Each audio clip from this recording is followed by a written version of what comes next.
Telugu cinema ఈ మధ్యకాలంలో ఎంత గ్రోత్ అంటే, ఒక పక్క Oscar award, national award, Prabhas గారి కెరియర్లో 3,000 కోట్ల సినిమాలు, 100% స్ట్రైక్ రేట్తో పవన్ కళ్యాణ్ గారు పాన్ ఇండియా పొలిటీషియన్ అయిపోవడం, ఇవన్నీ కూడా అన్ని రకాలుగా కూడా మనం కూడా ఈ తెలుగు సినిమా ఇండస్ట్రీలో ఒక భాగం అవడం అనేది నిజంగా మన అదృష్టం.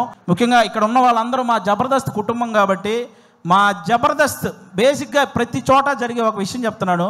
జబర్దస్త్ అనగానే ఒక మైక్ పెట్టుకొని మాటలు కంట్రోల్ లేకుండా విశ్లేషించే కొంతమంది ఉన్నారు.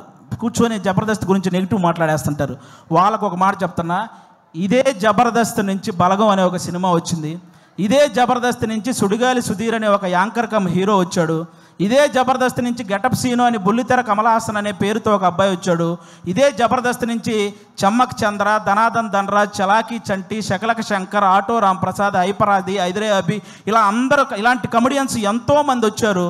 ఇదే జబర్దస్త్ వల్ల కొన్ని వందల మంది ఆర్టిస్టులు ఇల్లు కట్టుకొని పెళ్లి చేసుకొని పిల్లా పాపలతో సుఖంగా ఉన్నారు. ఇదే జబర్దస్త్ వల్ల కొన్ని వందల మంది టెక్నీషియన్లు 3 పూట్ల వాళ్ళ ఫ్యామిలీకి ముద్ద పెడుతున్నారు.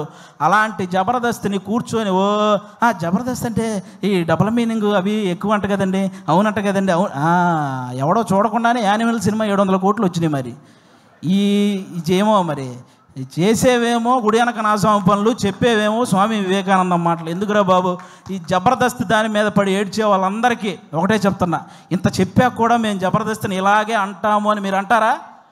వయసు 30 దాటిన తర్వాత గడ్డంలో తల మీద అక్కడక్కడ తెల్ల వెంట్రుకలు వస్తాయి. అందులో 2 ఊండి అనుకుంటాను తప్ప లెక్క కూడా చెయ్యం. సీరియస్గా చెప్తున్నాను. కాబట్టి జబర్దస్త్ గురించి ఇంక విశ్లేషించడం మానేయండి. ఎందుకంటే తెలుగు సినిమా ఇండస్ట్రీని శాసించిన చిరంజీవి గారు లాంటి వాళ్ళే బోరు కొట్టినప్పుడు జబర్దస్త్ చూసిన సందర్భాలు ఉన్నాయి.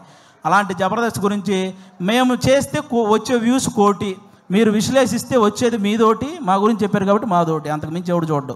కాబట్టి ఇది మీరు గమనించాలని మనస్ఫూర్తిగా కోరుకుంటున్నాను. ఎందుకంటే ఇక్కడ ఉన్న ఒక్కడు కూడా ఏదో ఈజీగా పైకి వచ్చిన వాళ్ళు కాదు.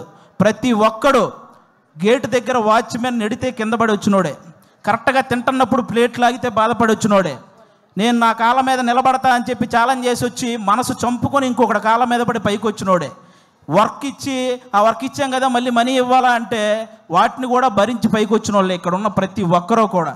అందుకే మీరందరూ ఏదో మనం ఏముంది కామెంట్ పెట్టడానికి చేతిలో ఫోన్ ఉంటే సరిపోద్ది, కానీ కామెడీ చేయాలంటే పులుసు కారిపోద్ది. ఒకసారి రండి, ఎవడైనా నిజంగా టాలెంట్ ఉంటే రండి మళ్ళీ మా ఆఫీస్కి, నేనే ఆడిషన్ చేసి నేను పెట్టిస్తాను జబర్దస్త్లో శ్రీదేవి డ్రామా కంపెనీలో, మీ దగ్గర నిజంగా టాలెంట్ ఉంటే.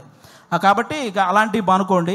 ముఖ్యంగా ఓటీటీకి అలవాటు పడ్డ ఆడియన్స్ అందరూ కూడా ఒకసారి మీ అందరికీ చిన్న రిక్వెస్ట్, సంవత్సరంలో 100 సినిమాలు వస్తే అందులో 10 పెద్ద సినిమాలు ఉంటున్నాయి, ఇండస్ట్రీలో ఉంటున్నాయి, 90 సినిమాలు ఇంటికి వెళ్ళిపోతున్నాయి. కాబట్టి పెద్ద సినిమాలు ఉంటే ఇండస్ట్రీ బాగుంటుంది, కానీ చిన్న సినిమాలు కూడా ఆడితేనే ఇండస్ట్రీ ఇంకా ఇంకా ఇంకా బాగుంటుంది. సాఫ్ట్వేర్ ఇండస్ట్రీ అయితే వర్క్ ఫ్రమ్ హోమ్ అని చేసుకోవచ్చు, కానీ తెలుగు సినిమా ఇండస్ట్రీకి వర్క్ ఫ్రమ్ హోమ్ అంటే అవ్వదు. ఖచ్చితంగా థియేటర్కి వచ్చి చూడాలి, అప్పుడే సినిమాలు గట్టెక్కుతాయి. మా రాకేష్ అన్న చాలా కష్టపడి ఈ కేసీఆర్ ఈ సినిమా చేయడం జరిగింది. అన్నకి మీ అందరి ఆశీస్సులు కావాలి. మీ అందరికీ జబర్దస్త్ ద్వారా ఎన్నో సంవత్సరాలు మీ ఇంట్లోకి వచ్చి నవ్వించారు.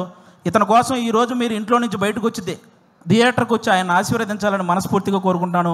Once again thank you. మాకు ఇలాంటి జబర్దస్త్ లైఫ్ ఇచ్చినటువంటి ఈటీవీ రామోజీరావు గారికి, అలాగే శ్యాంప్రసాద్ రెడ్డి గారికి, అలాగే మా నాగబాబు గారికి, రోజా గారికి, అందరికీ కూడా చాలా థ్యాంక్ యూ సో మచ్. ముఖ్యంగా నాకు పర్సనల్గా జబర్దస్త్ లైఫ్ ఇచ్చిన మా అభి అన్నకు కూడా సభాముఖంగా అందరికీ thank you so much. Thank you once again, thank you so much. Thank you. అది మాటలు కాదు, బాంబులు ఇస్తూ ఉండు, మాట్లాడితే ఒక్కొక్క మాట బాంబులు వెళ్తాయి.